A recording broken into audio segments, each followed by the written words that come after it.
Chapter 27. Candide's Voyage to Constantinople. The faithful Cacambo had already prevailed upon the Turkish skipper, who was to conduct the Sultan Ahmed to Constantinople, to receive Candide and Martin on his ship. They both embarked after having made their obeisance to his miserable highness. "You see," said Candide to Martin on the way, "we supped with 6 dethroned kings, and of those 6 there was one to whom I gave charity. Perhaps there are many other princes yet more unfortunate. For my part, I have only lost 100 sheep, and now I am flying into Cunegonde's arms. My dear Martin, yet once more Pangloss was right, all is for the best." "I wish it," answered Martin. "But," said Candide, "it was a very strange adventure we met with at Venice. It has never before been seen or heard that 6 dethroned kings have supped together at a public inn."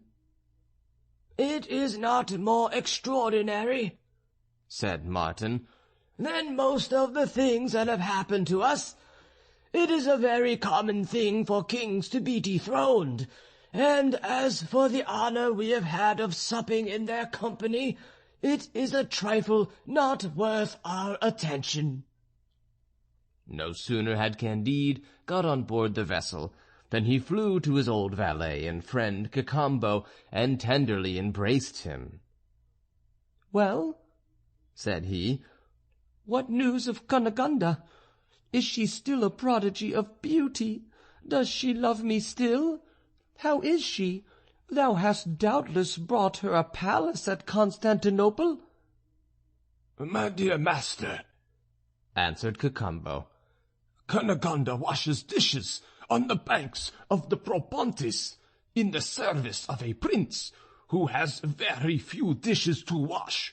She is a slave in the family of an ancient sovereign named Ragotsky, to whom the Grand Turk allows 3 crowns a day in his exile.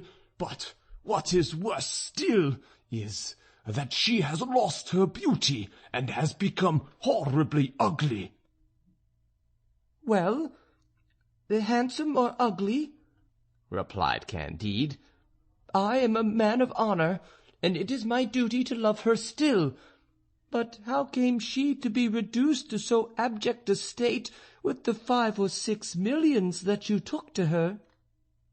"Ah," said Cacambo, "was I not to give 2 millions to Signor Don Fernando de Barra y Figueroa y Mascarenes y Lampordos y Sousa, governor of Buenos Aires, for permitting Miss Cunegonde to come away?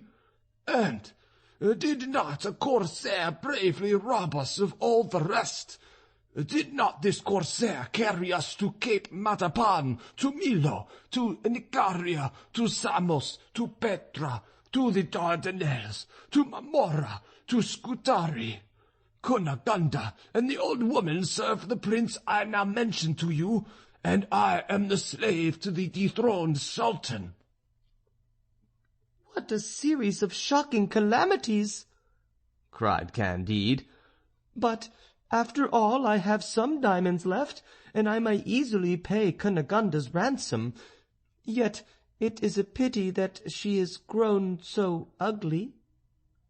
Then turning towards Martin, "What do you think?"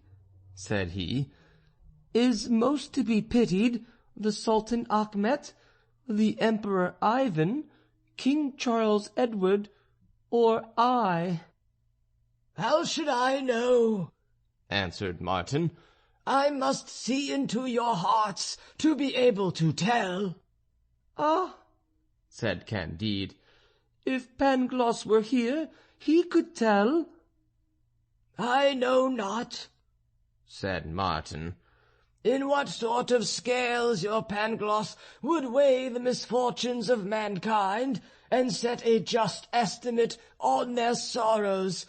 All that I can presume to say is, that there are millions of people upon earth who have 100 times more to complain of than King Charles Edward, the Emperor Ivan, or the Sultan Achmet." "That may well be," said Candide. In a few days they reached the Bosphorus, and Candide began by paying a very high ransom for Cacambo. Then, without losing time, he and his companions went on board a galley in order to search on the banks of the Propontis for his Cunegonde, however ugly she might have become.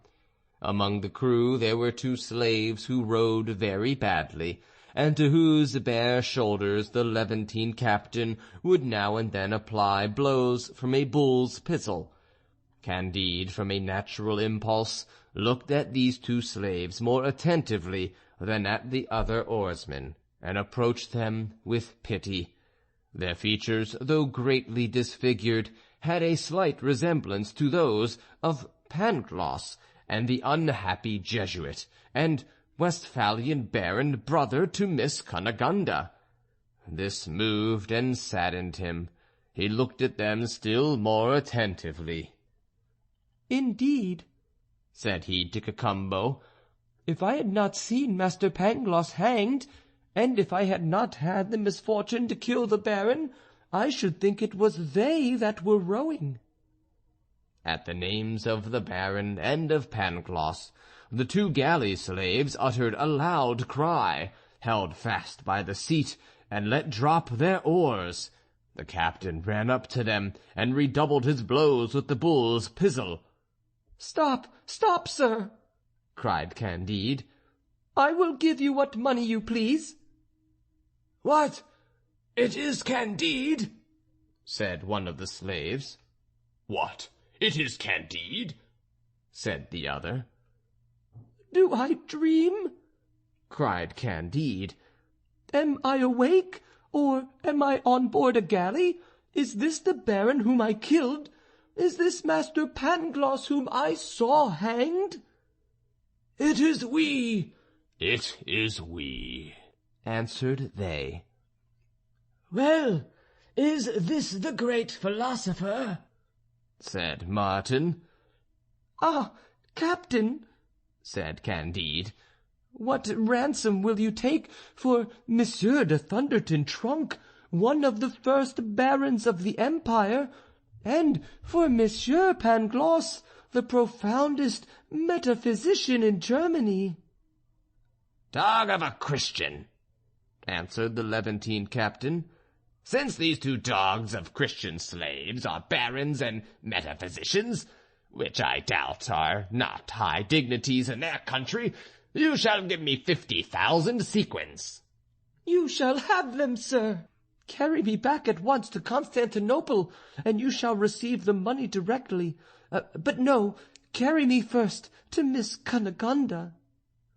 Upon the first proposal made by Candide, however, the Levantine captain had already tacked about, and made the crew ply their oars quicker than a bird cleaves the air. Candide embraced the baron and Pangloss 100 times. "And how happened it, my dear baron, that I did not kill you? And, my dear Pangloss, how came you to life again after being hanged? And why are both of you in a Turkish galley?" "And it is true that my dear sister is in this country?" said the baron. "Yes," answered Cacambo.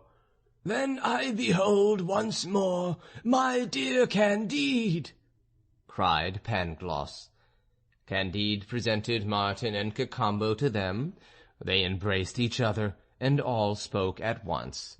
The galley flew. They were already in the port. Instantly Candide sent for a Jew, to whom he sold for 50,000 sequins a diamond worth 100,000, though the fellow swore to him by Abraham that he could give him no more. He immediately paid the ransom for the baron and Pangloss.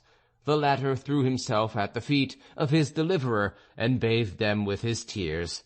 The former thanked him with a nod, and promised to return him the money on the first opportunity. "But is it indeed possible that my sister can be in Turkey?" said he. "Nothing is more possible," said Cacambo, "since she scours the dishes in the service of a Transylvanian prince." Candide sent directly for 2 Jews and sold them some more diamonds, and then they all set out together in another galley to deliver Cunegonde from slavery. End of chapter 27, recording by John Van Stan, Savannah, Georgia.